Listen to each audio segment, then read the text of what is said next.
To the girl who didn't know the difference yet between faith and fear, I've learned when you're constantly running from hell, that's where you'll end up spending most time.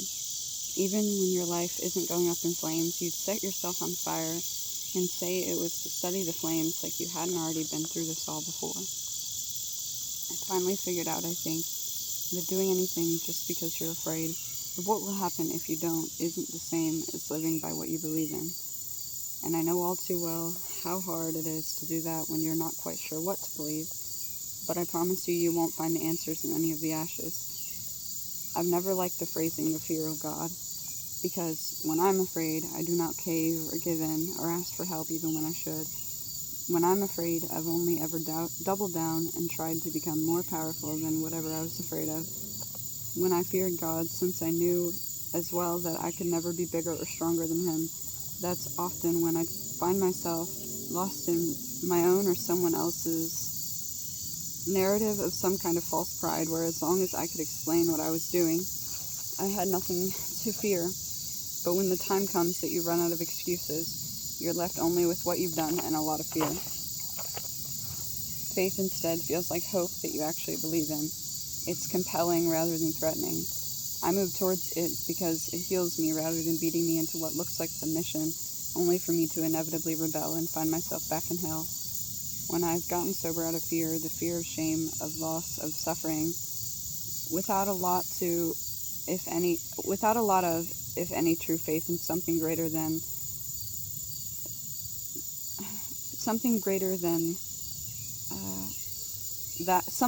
that ahead of me, it wouldn't last. I couldn't, because that was all that I knew.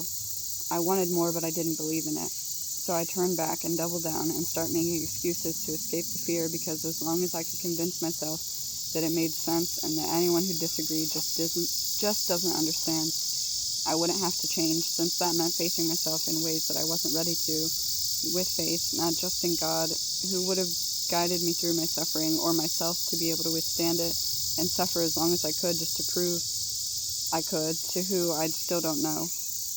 But faith in that there being a future where I could let go of my fear entirely and there would be no suffering to endure or scores to settle or points to prove, because I have all that I need, and what I failed to see for so long is that I already had it. I just had to listen when the rain was coming down on all my darkest days instead of trying to fight with the night, because I felt like I'd be more comfortable if it was day. Yet days would pass into oblivion without any of my appreciation, because I was always too busy trying to chase out the night. But the night was not meant to be an obstacle, so without seeing it for the gift that it was always night. Sometimes the sun would rise and set again before I noticed, and I'd think a few times, surely I will feel better in the morning, not knowing that the morning was already gone, and here I was about to face yet another night. A long time ago, so long that I can't say exactly when, I used to love the night because it was full of potential.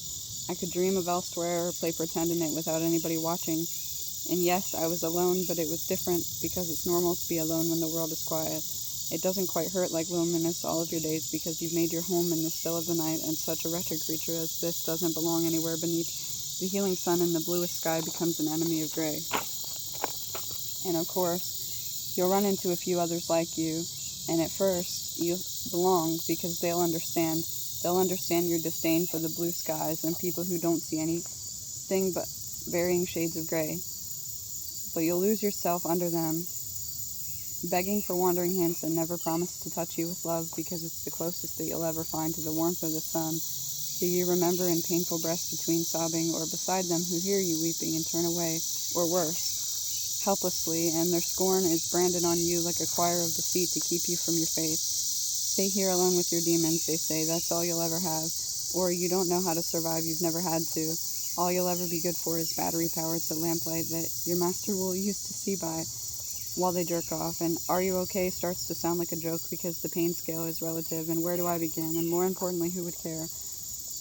When you listen to so many voices who swear you're good for nothing, but what you can do for them, of course, and everything else has let you down, so you live by fear, because at least you'll feel like you're in control and you're still on the wrong side of history, but at least if you scream loudly enough, you're less likely to be forgotten, and that's the real ache, isn't it? That's what you've run from.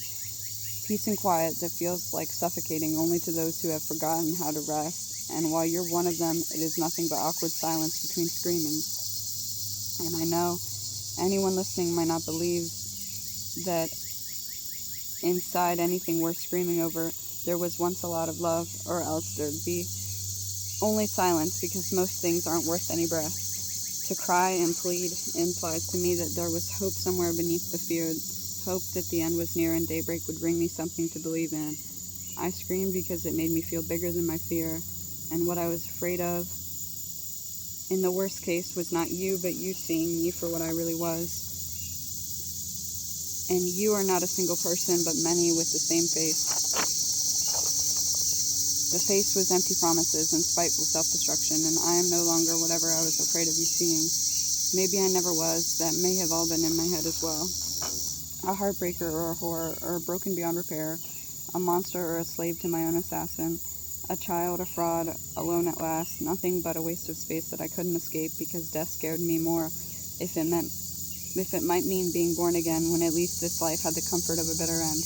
Was I afraid that you would know I never loved you? I did, but that was before I knew you, so does it count still? The day the mask fell off, I'll never forget that eyes which were once so inviting now followed me like phantoms, chasing me into oblivion, and the voice that sounded like it came from arms to rest in now irked me like the sound of a cat scratching on a shoddy wooden door. And I'm still not talking about one person, but a collective that ended up being nothing but fear. Maybe I was none of those things. Maybe I was just afraid. And now, in this silence, I hear birdsong and cicadas, and everything is golden because it's almost night. And I have faith that the night will pass me by, and it will be morning again, which has more possibilities in it than night could have ever dreamed of, because I don't have to face them alone anymore, since my God is no one to fear. I follow not blindly, but with serenity that I found only in accepting things for what they are.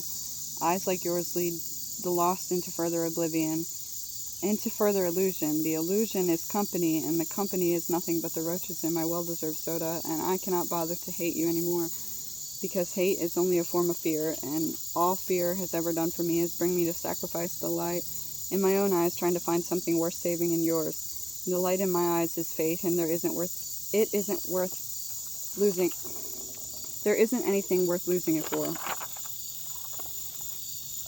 I'd have become little but my flesh if I stayed, and I was, but luckily I remembered how much my flesh is really worth, much more than being hardly fertile ground for any of you to plant your seeds that were only weeds set on strangling my self-esteem, so that I stand idly by and watch people like you raise what small village I had left around me to make room for your army of worms who would still starve because the dirt you make home in